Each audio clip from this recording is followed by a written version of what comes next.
163వ శ్లోకము.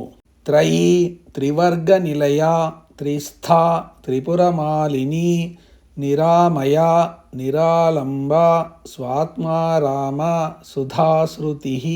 ఈ శ్లోకంలోని మొదటి నామము త్రయీ. ఇది 872వ నామము. ఇది 2 అక్షరాల నామము. ఈ నామంతో అమ్మవారికి నమస్కరించేటప్పుడు త్రయ్యై నమః అని చెప్పాలి. త్రయి అంటే మూడింటి రూపము. ఋగ్వేద సామవేద యజుర్వేద త్రయాన్ని సరళంగా త్రయి అంటారు. త్రయి అంటే మూడింటికి సంబంధించినది అని సూటి అర్థమైన సాధారణంగా ఆ మూడింటిని ఋగ్సామ యజుర్వేద త్రయానికే అన్వయిస్తారు. సామవేదం శ్వాసకు సంబంధించినది, ఋగ్వేదము కంఠనాదానికి, కంఠము నుండి వెలువడే వాక్యానికి దాని అర్థానికి సంబంధించినది, వేదాల సమన్వయంతో ఉండే అధర్వణ వేదము దేహానికి సంబంధించినది. ఈ విధంగా వేదాలు మనతో సంబంధమును కలిగి ఉన్నాయి అంటే దేహానికి కారణమైన ఆత్మేశ్వరి ఋక్సామ యజుర్వేద సమన్వయమైనదని ఈ విభజన తెలుపుతోంది. ఈ విషయము దేవీ పురాణంలో కూడా చెప్పబడింది. ఈ 3 వేదాల ప్రారంభాక్షరాలు మరో ముఖ్యమైన విషయాన్ని సూచిస్తాయి. సామవేదం అకారంతో ప్రారంభమవుతుంది, ఋగ్వేదము అకారంతో ప్రారంభమవుతుంది, ఇంకా యజుర్వేదము ఇకారంతో ప్రారంభమవుతుంది. అంటే ఈ 3 వేదాల ప్రారంభాక్షరాల కలయిక ఆ+ఈ అవుతుంది. చివరి అక్షరాల కలయిక ఆ+ఏ అవుతుంది గుణసంధి. అప్పుడు మొదటి అక్షరంతో ఆతో ఈ ఏ కలిసినప్పుడు వృద్ధి సంధి వలన ఐ అవుతుంది. 3 వేదాలు సూచించే 3 అక్షరాల మధ్య ఈ విధమైన సంధి సూత్ర ఫలితాలను బట్టి ఏర్పడే ఐ అక్షరాన్ని మంత్రశాస్త్రంలో వాగ్భవ బీజము అంటారు. ఈ వాగ్భవ బీజము జ్ఞానస్వరూపిణి వాగ్దేవి స్వరూపిణి అయిన అమ్మవారిని సూచిస్తుంది కాబట్టి అమ్మవారు త్రయీ అయ్యింది. త్రయీ అంటే 3 వేదాల సమన్వయ స్వరూపిణిగానే కాకుండా గార్హపత్య, అహవనీయ, దక్షిణాగ్ని నామాలతో సూచించే త్రేతాగ్నుల సమన్వయ స్వరూపిణి అని, అలాగే భువః సువః అనే త్రివ్యహృతుల సమన్వయ స్వరూపిణి అని, సోమసూర్యాగ్నుల సమన్వయ స్వరూపమని కూడా గ్రహించవచ్చును. కానీ త్రయి అనే పదం సాధారణంగా ఋగ్సామ యజుర్వేదాలకే ఉపయోగిస్తారు. ఋక్సామ యజుర్వేదాల సమన్వయ స్వరూపిణి అని ఈ నామానికి అర్థము. ఈ శ్లోకంలోని తర్వాతి నామము త్రివర్గ నిలయ. ఇది 873వ నామము. ఇది 6 అక్షరాల నామము. ఈ నామంతో అమ్మవారికి నమస్కరించేటప్పుడు త్రివర్గ నిలయాయై నమః అని చెప్పాలి. త్రివర్గ అంటే మూడింటి వర్గమును, నిలయ అంటే నిలయముగా గలది. త్రయి అనే పదము చేత 3 వేదాలను సూచించినట్లే త్రివర్గము అనే పదాన్ని పురుషార్థాల్లోని ధర్మార్థ కామ వర్గాన్ని సూచించడానికి ఉపయోగిస్తారు. అయితే మోక్షంతో కలిసి పురుషార్థాలు 4 కదా అని అనుమానం రావచ్చు. పురుషార్థాలు 4 అయినా ఆ 4ంటిని సాధించడానికి 4 ప్రయత్నాలు అక్కరలేదు. ధర్మార్థ కామాల సమన్వయం తిన్నగా సాధింపబడితే 4వది అయిన మోక్షము దానంతటదే వస్తుంది. వాటి సమన్వయము తిన్నగా సాధింపబడకపోతే మోక్షము రాదు.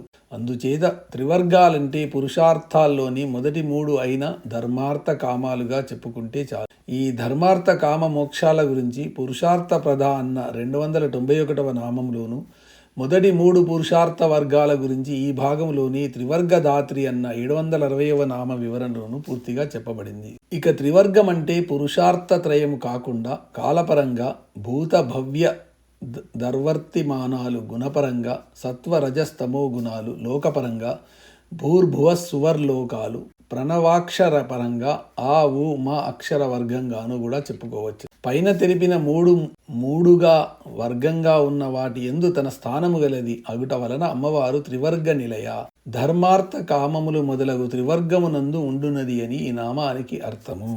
ఈ శ్లోకంలోని తర్వాతి నామము త్రిస్థా. ఇది 874వ నామము. ఇది 2 అక్షరాల నామము. ఈ నామంతో అమ్మవారికి నమస్కరించేటప్పుడు త్రిస్థాయై నమః అని చెప్పాలి. త్రిస్థ అంటే మూడింటిగా ఉండునది. అమ్మవారిని రేఖాగణితాత్మకంగా సంకేతించాలంటే త్రిభుజాన్ని ఎన్నుకోవాలి. అమ్మవారికి సంబంధించిన శ్రీచక్రములో కానీ మరి ఏ ఇతర స్త్రీ దేవతా చక్రాల్లో కానీ ప్రధానంగా ఉండేవి త్రిభుజాలే. ఈ త్రిభుజాల సంఖ్యలోనూ వాటి అమరికల్లోనూ తేడా ఉంటుందేమో తప్ప అన్నిటిలోనూ త్రిభుజాలు ఉంటాయి. త్రిభుజంగా అమ్మవారిని సూచించడంలో ఒక ప్రత్యేకత ఉంది. అమ్మవారికి సంబంధించినవి, అమ్మవారిపై పడినవి అన్నీ 3 వర్గంగానే ఉంటాయి. ఉదాహరణకి త్రిలోకాలు, త్రిగుణాలు, త్రేతాగ్నులు, త్రినాడులు, త్రివేదాలు, త్రిమూర్తులు, త్రిస్థానములు, అవస్థాత్రయము, పురుషార్థత్రయము, కాలత్రయము, ఇలా మూడుగా ఉన్న వాటిని మూడు శీర్షాలతో సూచించడానికి త్రిభుజము చాలా అనువుగా ఉంటుంది. అందుకని అమ్మవారిని సూచించడానికి త్రిభుజాన్ని యంత్రముగా ఎన్నుకున్నారు. త్రిగుణ త్రికాలాల రూపములో ఉండునది అని ఈ నామానికి అర్థము. ఈ శ్లోకంలోని తర్వాతి నామము త్రిపురమాలిని. ఇది 875వ నామము. ఇది 6 అక్షరాల నామము. ఈ నామంతో అమ్మవారికి నమస్కరించేటప్పుడు త్రిపురమాలిన్యై నమః అని చెప్పాలి. శరీరానికి పురం అనేది సంకేత పదము. దేహి ఉండేది అని అర్థంలో శరీరాన్ని దేహము అంటారు. అలాగే పురుషుడు ఉండేది అని అర్థంలో ఈ శరీరాన్ని పురం అని కూడా అంటారు. వేదాంతంలో పురుషుడు అంటే పురమునందు అనగా ఈ దేహమునందు ఉండుటకు ఇష్టపడువాడు అంటే జీవుడు అనే అర్థంగానే మగవాడు అని అర్థము కాదు. మనకు కనబడే శరీరము పైకి ఒకటిగానే కనబడుతున్న ప్రతి జీవికి 3 రకాల శరీరాలుంటాయి. వీటినే స్థూల శరీరము, సూక్ష్మ శరీరము, కారణ శరీరము అంటారు. వీటినే త్రిపురాలని కూడా అంటారు. ఈ 3 శరీరాల ద్వారా తెలుపబడే వాళ్ళే వరుసగా క్షరపురుషుడు, అక్షర పురుషుడు, పురుషోత్తముడు. ఈ 3 పురములందు వర్తించునది అని ఈ నామానికి అర్థము. పైన తెలిపిన 3 పురాలను 3 పువ్వులుగా ఊహిస్తే ఆ 3 పువ్వుల మాలగా ఈ త్రిపురాల వర్గాన్ని ఊహించవచ్చు. మాలను పుష్పమాలుగా తీసుకోవడము వేదార్థ కవి సమయము. వికాసము, సృష్టి, గర్భధారణ, ఆహ్లాదనము వీటికి సంకేతము పుష్పము. మాలిని పదము ఈ పుష్పాల మాలను సూచిస్తుంది. ఈ పుష్పమాలనే కిరణమాలలు లేదా రశ్మిమాలలు అంటారు. నిరంతర ఆనంద స్థితిలో ఉండగల ప్రజ్ఞ గల వారు ఈ రశ్మిమాలా మంత్రాలు చేస్తారు. వీలైనంత వరకు నిరంతర ఆనంద స్థితిలో మనలను ఉండనీయకుండా మందేహాది రాక్షసులు ప్రయత్నిస్తారు. మనకు ఇంగిత జ్ఞానము పనిచేయకుండా పనిచేసే వాళ్ళు మందేహాది రాక్షసులు. జ్ఞాన ప్రకాశానికి అడ్డు వచ్చే అజ్ఞాన తిమిరాలే ఈ మందేహాది రాక్షసులు. కానీ సూర్యమండల మధ్యవర్తినిగా ఉండే రశ్మిబాలా మహాదేవి వాళ్ళ ఆటలు సాగనీయకుండా చేసి మనలను నిరంతర ఆనంద స్థితిలో ఉంచుతుంది. అయితే ఎన్ని సదుపాయాలు సౌకర్యాలు ఉన్నా మనం ఆనందంగా ఉండాలని అనుకోకపోతే మనం నిరంతర ఆనంద స్థితిలో ఉండలేము. అజ్ఞాన తిమిరాన్ని పటాపంచలు చేసే రశ్మిమాలా మహాదేవి రూపంలో ఉన్న అమ్మవారిని త్రిపురమాలిని అనవచ్చును. శ్రీచక్రంలోని అంతర్దశార చక్రానికి అధిష్టాన దేవతా రూపంలో ఉన్నది కూడా ఈ అమ్మవారే. ఈ నామానికి ఈ విధమైన 4 అర్థాలు చెప్పవచ్చును. 1 పురత్రయమునందు వర్తించినది. 2 రశ్మిమాలా మహాదేవి రూపముగా ఉన్నది. 3 శ్రీచక్రములోని అంతర్దశార చక్రాధి దేవతా రూపము. 4 శ్రీ విద్యా పంచదశాక్షరీ మంత్ర త్రికూట స్వరూపిణి. ఈ శ్లోకంలోని తర్వాతి నామము నిరామయ. ఇది 876వ నామము. ఇది 4 అక్షరాల నామము. ఈ నామంతో అమ్మవారికి నమస్కరించేటప్పుడు నిరామయాయై నమః అని చెప్పాలి. నిరామయ అంటే ఏ విధమైన వ్యాధియు లేనిది. ఆ మయము అంటే వ్యాధి అని అర్థము. వ్యాధులున్న వారు గదిలో ఉన్న గదికేమీ వ్యాధి రాదు. ఆత్మకు సంబంధించిన దేహానికి వ్యాధులుంటాయి కానీ ఆత్మకు వ్యాధులుండవు. అమ్మవారు ఆత్మస్వరూపిణి కాబట్టి నిరామయ. వ్యాధులకు విరుగుడు మంత్రాలు ఉంటాయి. ఆయా మంత్రాలతో వ్యాధులను పోగొట్టవచ్చును.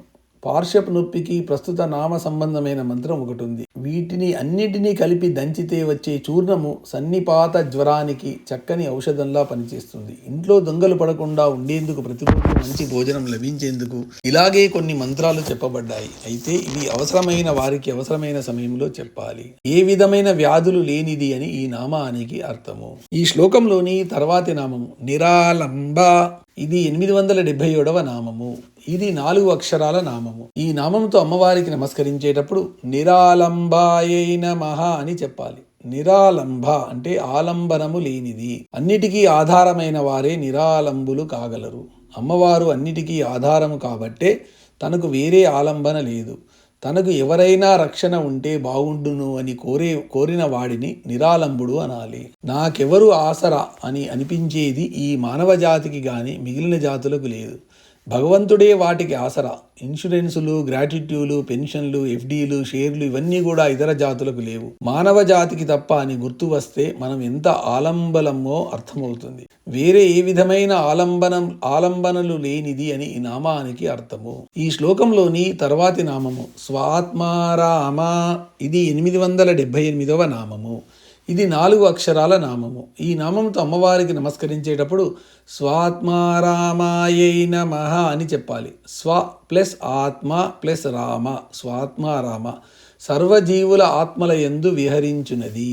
ఈ నామానికి ఈ విధమైన 2 అర్థాలు చెప్పవచ్చును. ఒకటి, తన ఆత్మ యందు తను ఆనందించి విహరించునది.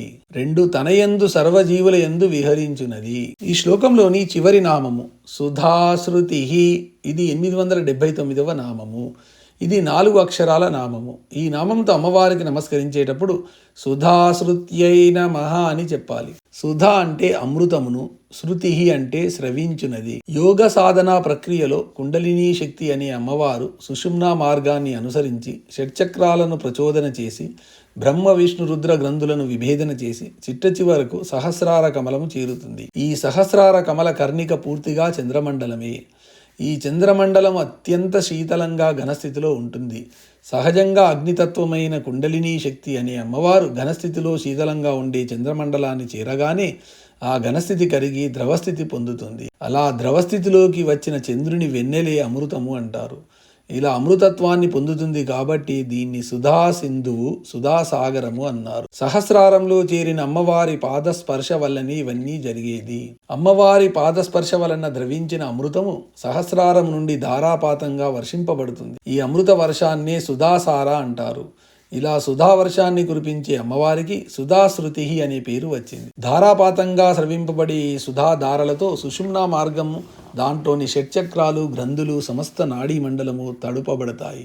ఈ విషయాన్నే సౌందర్యలహరిలో ఆదిశంకరాచార్యులు సుధాధార సారై చరణ యుగలాంతర్విగలితై అనే 10వ శ్లోకంలో వర్ణించారు. అమృత స్రవంతు నుండి షట్చక్రాలు గ్రహించే కిరణాల సంఖ్యలను కూడా అదే శ్లోకంలో తెలియపరిచారు. అమ్మవారి అగ్నితత్వము, చంద్రుని శీతత్వము కలవగా వచ్చిన అమృతము చేత తడపబడిన శరీరం అంతటికీ ఒక సంతులనత చేకూరి ఆరోగ్యవంతంగా ఉంటుంది.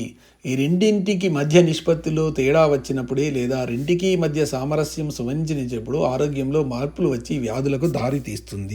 ఈ విధంగా జీవనమంతా అమ్మవారి చైతన్య అనుగ్రహం మీద ఆధారపడి ఉందని, సమస్తము అమ్మవారేనని జ్ఞానదృష్టి చేత గ్రహించి తదనుగుణంగా నడుచుకునే వారే జీవన్ముక్తులు. ఈ నామంలోని సుధా పదానికి చక్కగా ధరించినది అని అర్థము. దీని పూర్తి వివరణ సౌందర్యలహరిలోని సుధా సింధోర్ మధ్యే అన్న శ్లోకానికి అమృతమును స్రవించునది అని ఈ నామానికి అర్థము.